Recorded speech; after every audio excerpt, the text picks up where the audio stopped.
Road win for Detroit, heading home to take on Cleveland. They're still here celebrating.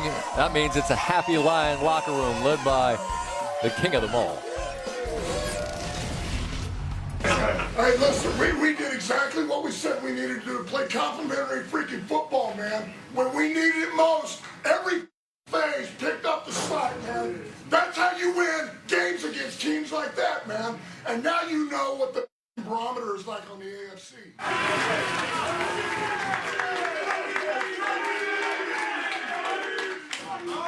You know what? I want to thank every player, every coach, everybody that's in this organization, because about a year ago, I was home, I was on the couch. So when you get an opportunity, you make sure you take advantage of it. I want to also thank the guys in my room for helping me out this week. You know, without them, I wouldn't have been able to do what I did today.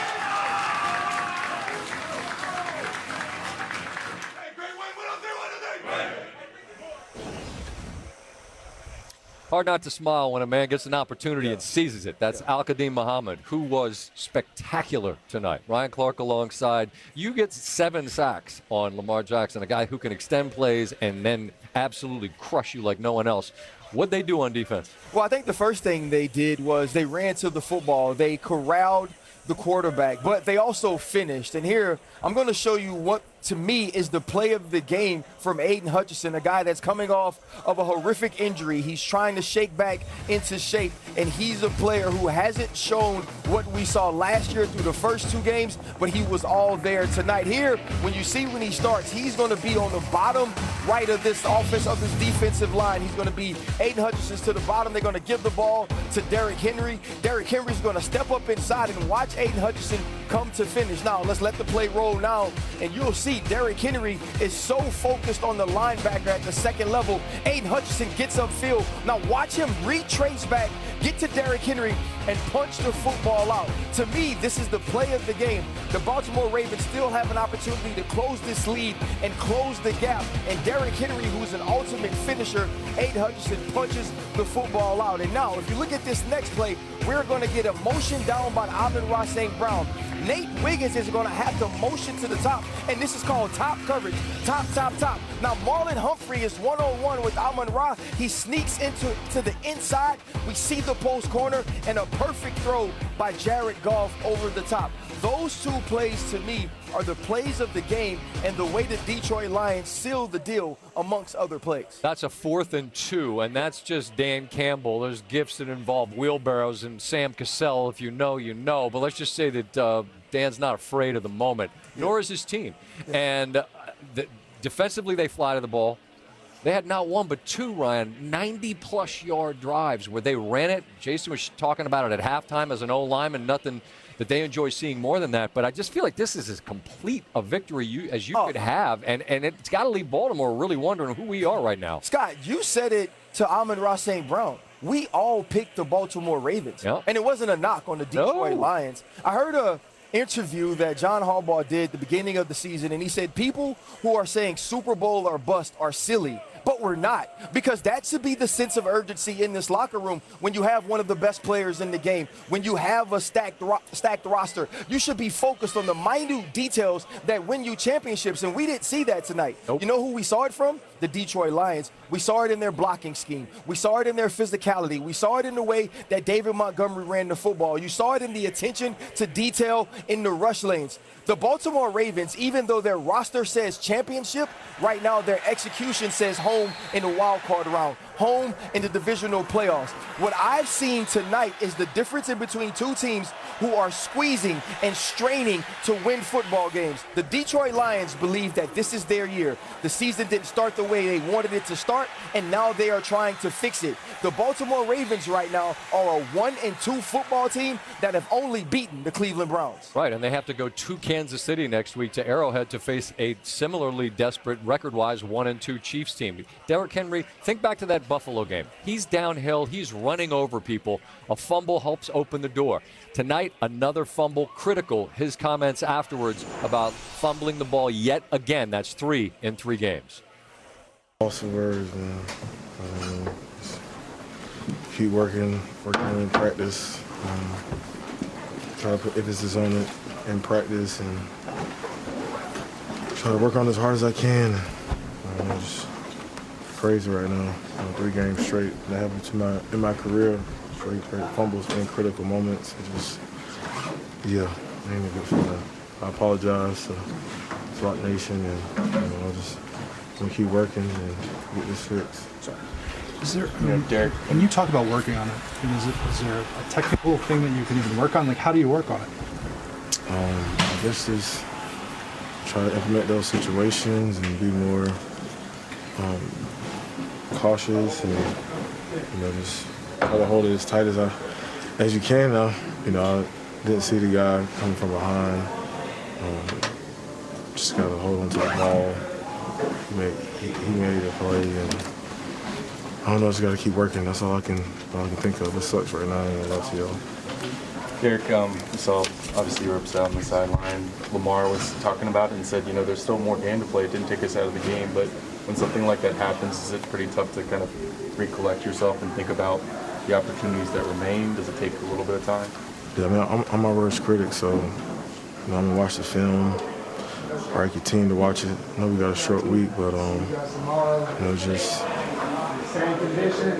just crazy, man. Just 3 fumbles straight. Trying every day to fix the problem. It just keeps occurring, so I'm trying to work on it, man. I'm my worst critic, so I'm not gonna try to beat myself up too much, but it's hard not to when it's consecutive and consistent. Me doing the same thing. You saw in real time he was inconsolable on the sideline, and then you showed how Hutchinson's able to get it. That's such a skill in today's NFL. It's changed, though, Scott. It truly has. You remember, back in the day, it was how physical can you be? Can you jar the ball from the receiver? Can you jar the ball from the running back? Now, guys don't even try to tackle. Isaiah Rodgers with 2 punch-outs yesterday. Aiden Hutchinson is solely focused on getting this football away from Derrick Henry. But this is another form of playmaking. No doubt. This is another form of giving your team an opportunity to win that goes above and beyond what the X's and O's are. Most important thing said during 2 hours of countdown was when after we picked Baltimore, and Swag said, Madubuike being out, like that concerns me a little bit. Yeah. Big picture for Baltimore. You are what your record says you are. They played 2 good teams. They lost to both of them. You still believe the same way you did? I don't. I don't believe the same way I did because I picked this team to win the Super Bowl. So did I. A team playing the way the Baltimore Ravens are playing can't win the Super Bowl. A team that doesn't execute in critical football moments can't win, and that's what we've seen from them. The Detroit Lions can if they're going to play like this. Yes, absolutely. That's an awfully impressive victory. RC, I appreciate you. We will see you next week from New York City. We will continue here. Aiden Hutchinson, a key moment here, punching the ball out of Derrick Henry's arms, and you heard how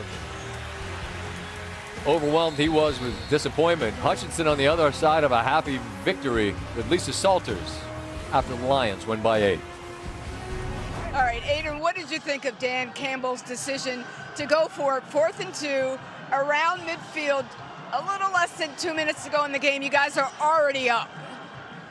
That's Dan. That's our identity. That's what he does. You live by the sword, you die by the sword, and today it paid off. And it was, we look at it, it's a ballsy call, but it won us the game. And I think it also goes to show faith in the offense and also faith in the defense. I thought we played really well in the second half, so had they not gotten it, I think we would have been all right. Yeah, so as the defense, though, how do you take that they don't just kind of put it in your hands? Say it one more time. As the defense, how do you take that and put it on you guys? I love it. I think Dan's got faith in our entire team, and that's what I love about it. And we have a great offense, and not many coaches are able to do that, but he does. Coming into the game, one of the narratives was just how dominant Lamar Jackson had been on Monday Night Football. You guys got to him 7 times. Just how were you able to change all of that? With Lamar, I think you've got to stay relentless. I didn't have a sack till the 4th quarter. It took time for us to get going a little bit on the D-line, but once we got going, the sacks started flowing, and the energy kind of went our way. What was the key to being able to bottle him up, to keep him from doing what Lamar usually does? It's when you marry good pass rush with good coverage, and that's what we did. When our DBs covered, we rallied and got the sack. All of us, Quan, a bunch of linebackers. It was a really good performance. I'm really happy with how we played in the second half. Congratulations to you. Thanks so much. Appreciate it. They won every road game last year after that egg they laid in Lambeau. A big-time dub here. Jared Goff, Dan Campbell have done some tremendous work in primetime. 12-2 as a duo, second best winning percentage of quarterback-coach duo since the merger in 70. Only Peyton Manning and Jim Caldwell. Well, the Colts were better. Bad Beats is brought to you by Miller Lite. With great taste and only 96 calories, it's Miller time. Kelsey, intercepted. What a turnaround. He's going to roll to the end zone with 000. A significant play to some. No antics of any kind except speed, and there we go with the antics. Oh, man. Very significant points. There are some folks who are celebrating and others who are saying, you gotta be kidding.